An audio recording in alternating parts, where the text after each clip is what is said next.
আসসালামু আলাইকুম। আশা করি সকলেই ভালো আছেন। আমার হাসনাহেনা গার্ডেনের পক্ষ থেকে সবাইকে স্বাগতম।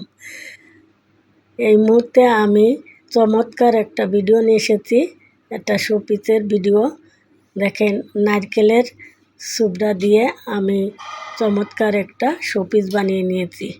আমরা নারকেল খাওয়ার পরে ছোবড়াটা ফেলে না দিয়ে এত চমৎকার একটা শোপিস বানিয়ে নিতে পারি। কী করে এত চমৎকার একটা শোপিস বানিয়ে নিলাম, তাহলে চলুন দেখে নিই। আমি বানানোর জন্য এখানে এক টুকরো কাগজ নিয়ে কাগজে ভালোভাবে গাম লাগিয়ে নিয়েছি, যাতে চোপটাটা ভালোভাবে ওখানে লেগে যায়। এক এক করে আমি সব চোপটাগুলো এভাবে লাগিয়ে নেব। এই চোপটাগুলো একের পর এক লাগানোর পরে আমরা সাইডের যে বাড়তি চোপটাগুলো আছে আমাদের ওই কাগজ ছাড়া, ওটা আমরা সুন্দরভাবে কেটে নেব। সাইজ করে ওটা কেটে নেব যাতে সোজা হয়। এরপরে আমি এর থেকে একটা দরজা বের করে নেব কেটে। একটা ঘরের অবশ্যই একটা দরজা থাকে, এটা কেটে নেওয়ার পরে আমি গাম দিয়ে এটা রাউন্ড করে এটা বসিয়ে নিয়েছি। এরপরে আমি এর একটা চাল বানিয়ে নিলাম। আবার কাগজ দিয়ে এটা আমি একটা চালের আকৃতি করে নিয়েছি। এখন এই ছোবড়াগুলো এখানে ভালোভাবে বসিয়ে নেব। তার জন্য আমি এই কাগজে আবার গামটা লাগিয়ে নেব। গামটা লাগিয়ে নিয়ে আমি এক এক করে ছোবড়াগুলো বসিয়ে নেব। 8 পিস করে যেভাবেই বসাই না কেন, এটা বসানো কমপ্লিট হয়ে গেছে। এখন আমি এই ছোবড়াগুলো রাউন্ড করে সুন্দরভাবে কেটে নেব। রাউন্ড করে সুন্দরভাবে কেটে নিয়ে গেলে তখন দেখার সৌন্দর্য বৃদ্ধি হবে। দেখা যাবে যে আমার এইটা খুব সুন্দরভাবে একটা চালের আকৃতি নিয়ে নিয়েছে।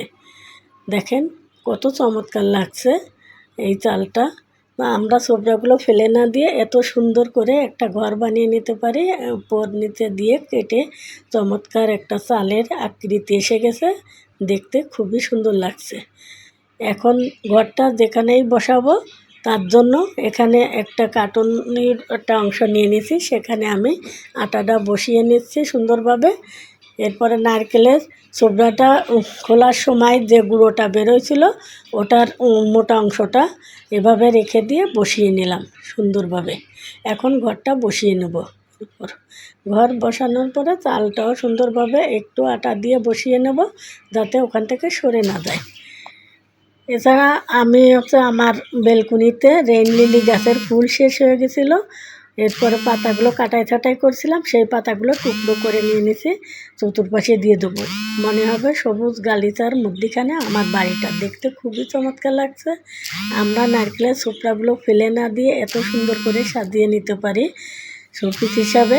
এরপরে আমার টপে গাছ ছিল, দুটো গাছ সামনে দিয়ে দিলাম, দেখতে যাতে আরও সুন্দর লাগে, চমৎকার লাগে। অনেকে আপনারা চাইলে আরও বড় একটা ইসে বসিয়ে নিতে পারেন, যাতে গাছ দিয়ে আরও সুন্দরভাবে সাজিয়ে নেওয়া যায়। এভাবে আমরা সুন্দরভাবে সাজিয়ে নেব আমার ইনডোর প্ল্যান্টে গাছ দিয়ে। দেখতে খুবই চমৎকার লাগছে। আমার ভিডিওটা যদি নারকেলের ছোবড়া ভিডিওটা যদি আপনাদের কাছে ভালো লেগে থাকে, লাইক কমেন্ট করবেন। সকলকে অসংখ্য ধন্যবাদ। আসসালামু আলাইকুম।